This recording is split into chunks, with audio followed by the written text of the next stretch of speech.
अल्लाहू अकबर। ओ सरपंच जी तो चल दिए, अब कौन उठाओ गांव की जिम्मेदारी?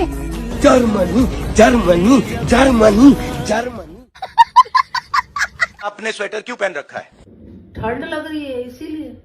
नहीं, इसका कारण ये नहीं है। तो कौन सा कारण है? इसका कारण ये है कि आप सर्दी से डरते हो।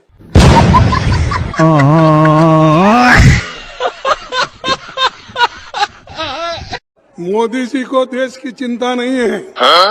आज हमारी हालत क्या है आप ही सोचिए। मोदी साहब इसके बारे में कभी सोचे? नहीं। मोदी साहब कभी इसके बारे में बैठ के बात किए हैं?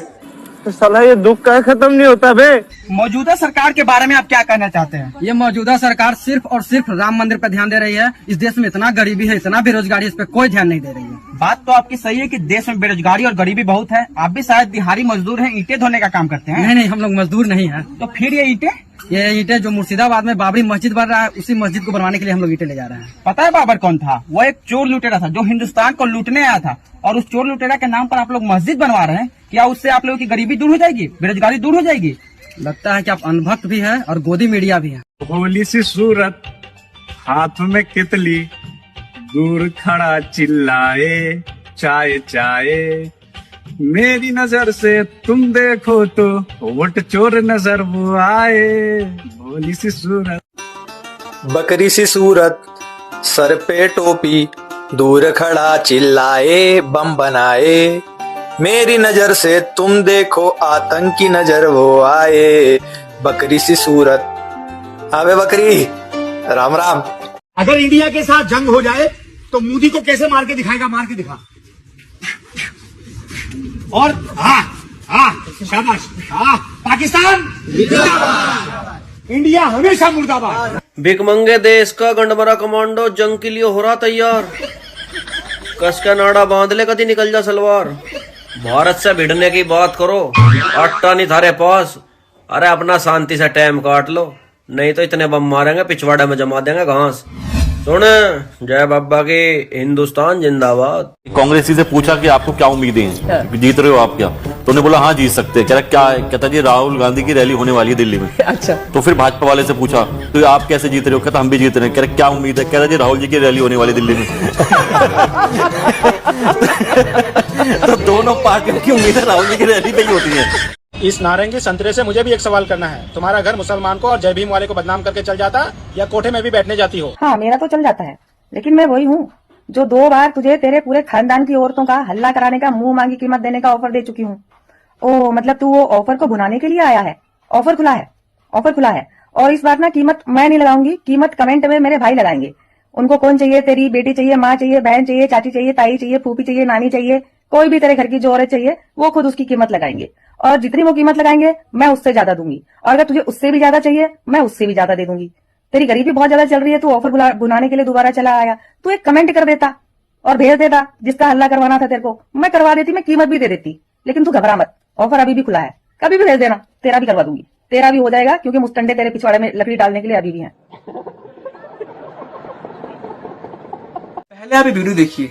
अमित शाह के मुंह से साला शब्द सुनकर साफ सूंघ गया क्या? और इसमें कुछ तो इतने बेशर्म है कि साला को स्लैंग बता रहे हैं। इस लेडी को मैं ट्रोल नहीं करना चाह रहा था, लेकिन सुबह से मेरे फीड में आ रही थी बार बार ये। मतलब साले शब्द से उसको इतनी प्रॉब्लम हो गई।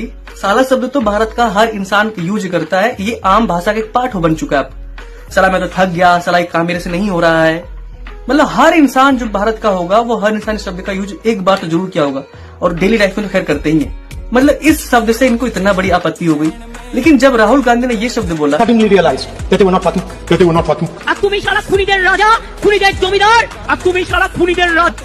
तो इस पर ये चुप हो गई।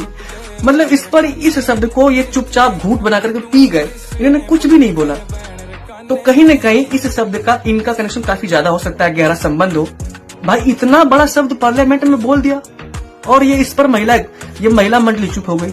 मतलब दिमाग देख रहे हो भाई, दिमाग की भी एक हद सीमा होती है, लेकिन ये तो अनलिमिटेड है भाई।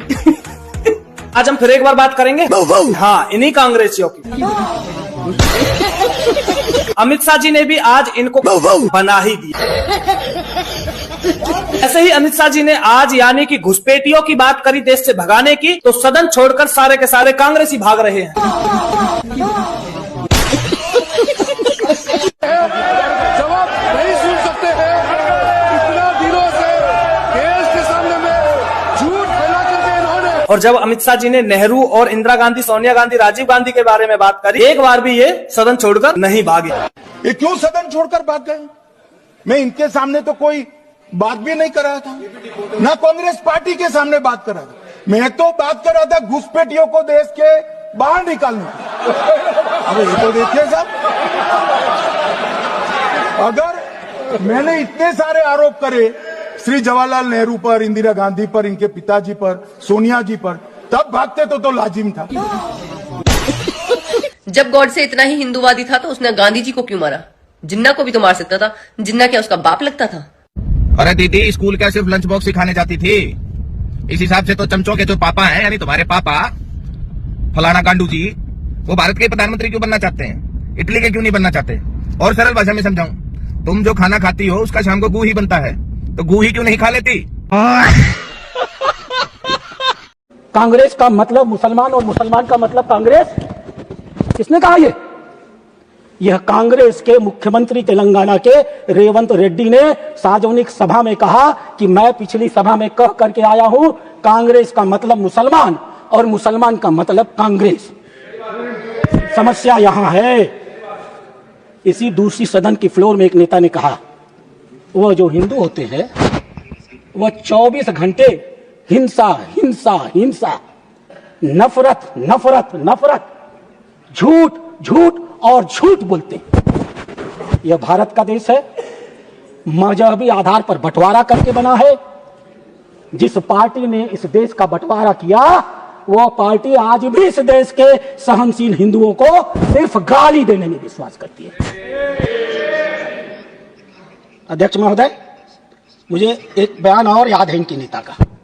अपने कार्यालय के उद्घाटन के समय उन्होंने कहा था, हम सिर्फ भाजपा से नहीं, भारतीय स्टेट से लड़ रहे हैं। इनकी पार्टी भाजपा से कम भारत के राज्य से, गवर्नमेंट ऑफ इंडिया से अधिक लड़ती है। इसको ये चुनौती के साथ कह रहे हैं।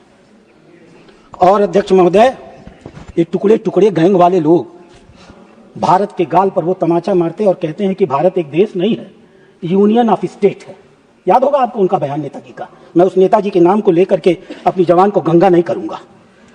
और तो शर्म क्या आती है अध्यक्ष महोदय, इस देश में विदेशी आक्रांता बाबर के नाम की मस्जिद को सुप्रीम कोर्ट ने ध्वस्त कर दिया, और इतनी इनकी हिम्मत है कि यह इस देश के अंदर दूसरे बाबर मस्जिद को बनाने का दावा करते हैं। इसलिए अध्यक्ष महोदय, इस बहस की बहुत बड़ी जरूरत है। राहुल गांधी ने आज पार्लियामेंट में बोला कि इलेक्शन के रिकॉर्ड सिर्फ 45 दिन तक रखे जाते हैं। ये तो बीजेपी का कुछ खेल है।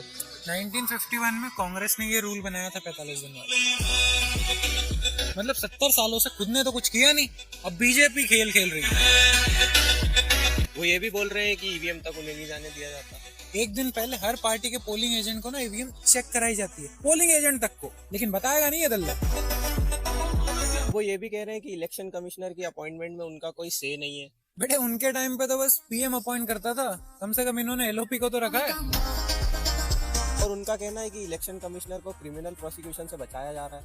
यार कॉन्स्टिट्यूशन में है ये रूल कि गवर्नमेंट ऑफिशियल और इलेक्शन कमीशन को प्रोसिक्यूट नहीं किया जा सकता। संविधान संविधान चिल्लाता रहता है, पढ़ता है नहीं दल्ला।